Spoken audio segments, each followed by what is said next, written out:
Many of us like to have a drink or two after work to relax and unwind, or to socialise with family and friends at the weekend. This all sounds great, however, have you ever thought about how much you drink in one night or over the period of a week, and what the effects of this are on your actual overall health in the long term? Sorry to burst your bubble, but there are many health implications that are linked with alcohol consumption, both directly and indirectly. These include gaining weight, increased blood pressure, type 2 diabetes, and cirrhosis of the liver, with 7,700 people in the UK dying each year of alcohol liver disease.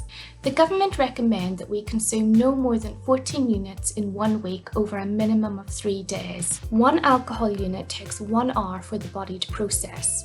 But how much is 1 unit? This can be rather confusing. Often 1 drink is more than 1 unit, and it is not the same for all drinks. It is all to do with how much alcohol by volume, or the ABV acronym you will see beside the percentage of all alcoholic drinks. ABV is the percentage of alcohol per drink. It varies per drink and even varies within categories of drinks. For example, European wines tend to have an ABV of 13%, whereas New World wines from South Africa, Australia and America usually would have an ABV of 14% or higher. This will determine how many units are in 1 glass. A standard 175ml glass of 13% ABV wine would be 2.3 units. Drink 6 and you will have reached your weekly limit of 14 units. It will also take 14 hours for the body to process that alcohol. 1 bottle of wine is approximately 10 units, which is about 2/3 of your weekly 14 unit allowance. Beer, lager and cider also vary in percentage ABV, with the average being 4.5%. 1 pint therefore is around 3 units. Drink 6 pints and you will have maxed out your weekly 14 unit limit. So my first tip is to keep an eye on the ABV of what you're drinking and how many units per drink. This will give you an idea of how much is in your usual tipple on a night out. There are also lower alcohol lagers which you may want to give a try. A common myth is that alcohol doesn't factor into your calorie intake. We often forget that drinks contribute to your daily calorie intake.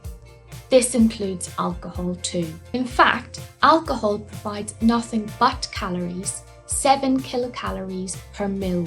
Alcohol makes up 4 to 10% of calories in those that drink. An average 175ml glass of wine provides around 159 calories, and an average pint of beer provides 182 calories. What many people don't realise is that alcohol also contributes to your added sugar intake, with alcohol contributing to 10% of 29 to 64-year-olds' added sugar intake per day.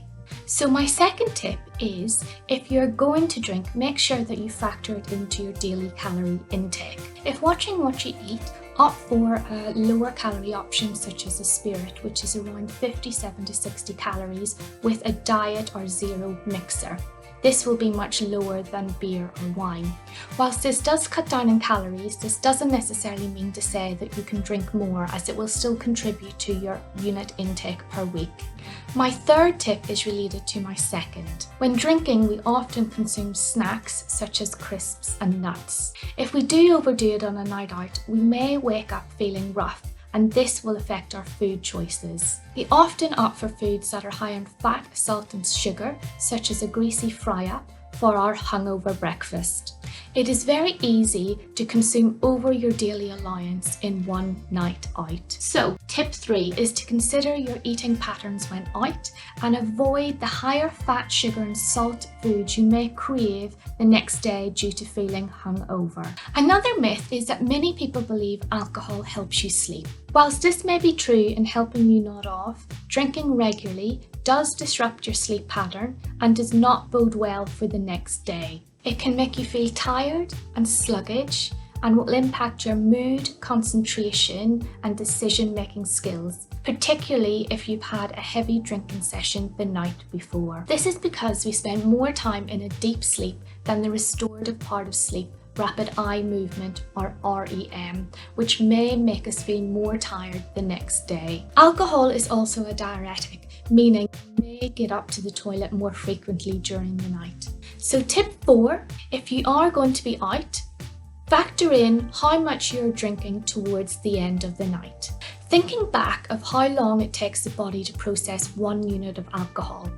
If we have been out late and drank a lot, this really will impact our next day. Many people believe that alcohol helps you to relax. Whilst there may be some truth in this, as alcohol acts as a sedative which can make you feel relaxed, this won't last long.